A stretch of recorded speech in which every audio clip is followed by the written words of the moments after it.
ఇది 40 రోజులు క్రైస్తవులతో ఇదే సమస్య. వాళ్ళు మాల క్రైస్తవులు. మాల అంటే అది కులం కాదమ్మా, యేసుమాల. యేసుమాల. ఈ 40 రోజుల క్రైస్తవంతో సమస్య ఏంటంటే వాళ్ళకి అంతకు మించిన జ్ఞానం ఉండదు. వాళ్ళు they are Christians only for 40 days. They are seasonal Christians. వాళ్ళు దీన్ని చదవరు.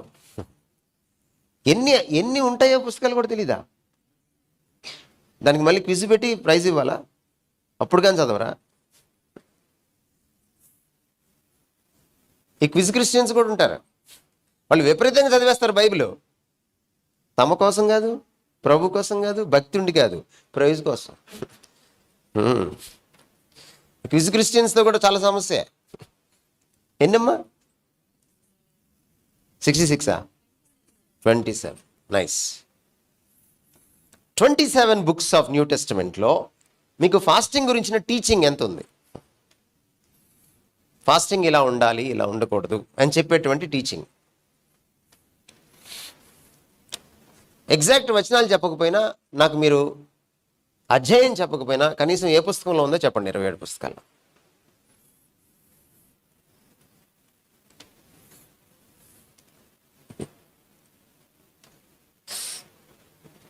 క్రైస్తవం అంతా ఒకచోట కూర్చొని, ముఖ్యంగా భారతీయ క్రైస్తవం, వాక్యపు వెలుగులో మళ్ళీ మేము చేస్తుంది కరెక్టా కాదా అని చూసుకోవాల్సినటువంటి సమయం ఆసన్నమైంది. దాదాపుగా లేదు యేసు ప్రభు చెప్పిన ఈ 4 మాటలు తప్ప. ఓ సందర్భంలో యేసు ప్రభుని ఓ ప్రశ్న అడిగారు, నీ శిష్యులు ఫాస్టింగ్ ఉండట్లేదు ఏమిటి అని. అప్పుడేదో 4 ముక్కలు చెప్పాడు ఆయన, అంతే. ఆ తర్వాత పౌలు కానీ పేతురు కానీ ఒక కూలంకుషంగా ఫాస్టింగ్ గురించి ప్రత్యేకమైన ప్రబోధం చేసిన పరిస్థితి ఎక్కడా లేదు. అందుకని మిమ్మల్ని నేనేమన్నాను, మీరు పాత నిబంధన క్రైస్తవుల్లా ఉన్నారే అన్నాను. మరి కొత్త నిబంధనలో ఫాస్టింగ్కి స్థానం లేదా? ఉంది. ప్రభు ఫాస్టింగ్ ఉన్నాడు, పౌలు ఫాస్టింగ్ ఉన్నాడు. ఆయన కొరింథీ పత్రికలో చెప్పాడు భార్యాభర్తలను కూడా ఫాస్టింగ్ ఉండమని.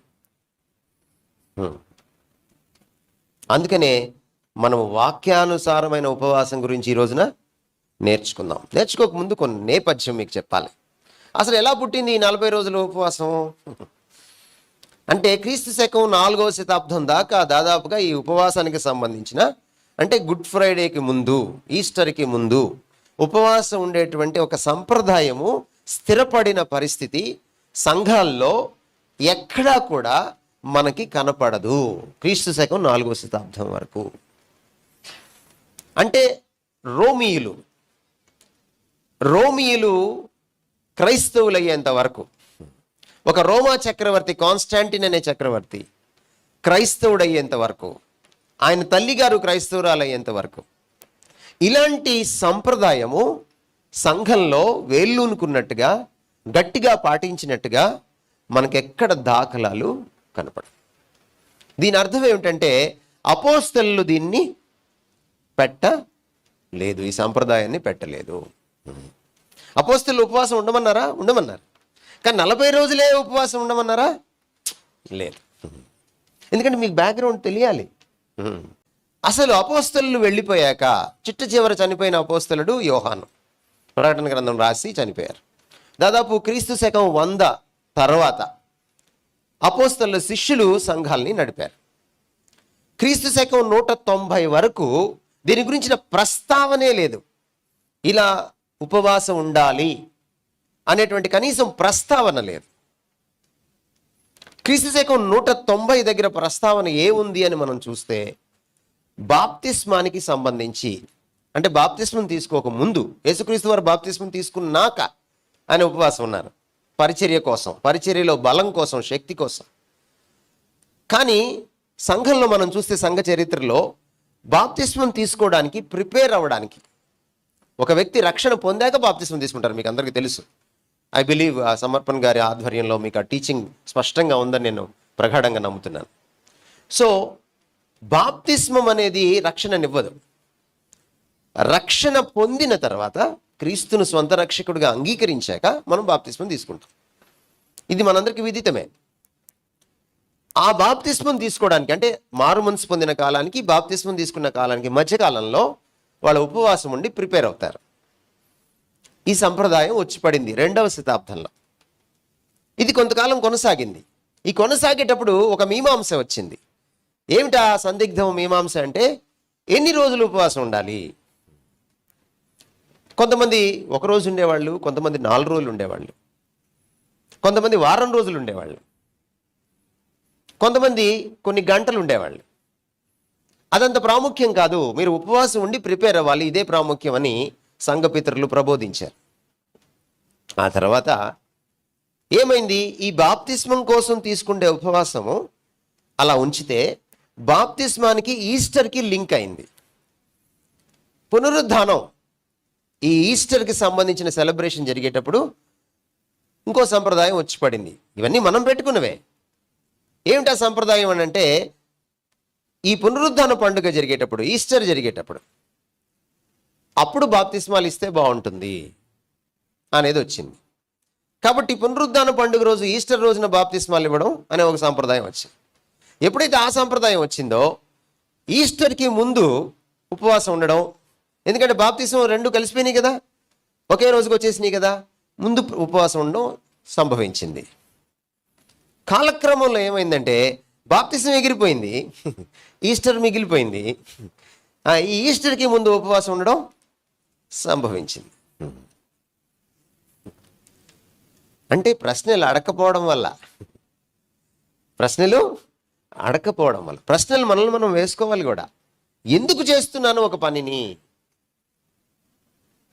తత్ఫలితంగా 4వ శతాబ్దంకి వచ్చేటప్పటికి ఎంత సాంప్రదాయం అయిందంటే, ఇది ఎవరైనా ఒక పాట పాడేవాడు కానీ, ఆరాధించేవాడు కానీ, ఇక్కడ సంఘంలో పరిచారం చేసేవాడు కానీ, అంటే కానుకలు పట్టేవాళ్ళు, లేక రొట్టె ద్రాక్షరసం ఇచ్చేవాళ్ళు, ఎవరైనా మైక్స్ పెట్టేవాళ్ళు, లేక బోధకులు కానీ, చూసారా, ఎవరైనా సరే, సంఘంలో ఉన్న పెద్దలు కానీ, ఎవరైనా ఈ 40 రోజుల ఉపవాసంలో పార్టిసిపేట్ చేయకపోతే వాళ్ళని డిస్క్వాలిఫై చేయాలి, తీసివేయాలి అనేటువంటి స్థాయికి 4వ శతాబ్దం వచ్చేటప్పటికి జరిగిపోయింది. వాళ్ళకి ఏదైనా శారీరకంగా బాగలేకపోతే తప్ప ఖచ్చితంగా దీన్ని పాటించాలి. ఈ 4వ శతాబ్దం వచ్చేటప్పటికి జరిగిపోయింది. వాళ్ళకి ఏదైనా శారీరకంగా బాగలేకపోతే తప్ప ఖచ్చితంగా దీన్ని పాటించాలి. రోమన్ క్యాథలిక్ సంఘము 4వ శతాబ్దం నుంచి 16వ శతాబ్దం దాకా వెలుసిల్లింది. అనేకమైన సంప్రదాయాలు, మానవీయమైన వాక్యంలో లేని కొన్ని వాక్యానికి విరుద్ధమైన సంప్రదాయాలు, కొన్ని మంచి సంప్రదాయాలు ఉండవచ్చు, వచ్చాయి. ఇది కూడా అలాంటిది ఒకటి. ఉద్దేశం మంచిదేనా? చాలా మంచిది. ఏంటి ఉద్దేశము? మీరు రోమన్ క్యాథలిక్స్ని చూస్తే ఇప్పటికి కూడా వాళ్ళ దగ్గర నుంచి నేర్చుకోవాల్సిన మంచి ఏమిటంటే, భక్తి వాళ్ళ దగ్గర నేర్చుకోవాలి మనం. చాలా నిష్టగా, చాలా భక్తిగా చేస్తారు వాళ్ళు భగవత్ సన్నిధికి వచ్చినప్పుడు. వాళ్ళు ఏం పెట్టారంటే, ఈ ఉపవాసం మీరు ఉండేటప్పుడు మీరు ఏం చెయ్యాలి అని అంటే, యేసుప్రభు సిలువలో చనిపోయినందుకు ఏడవకూడదు. యేసుప్రభు సిలువలో మీ పాపాల కోసం చనిపోయాడు కాబట్టి మీ పాపాల కోసం మీరు ఏడవాలి.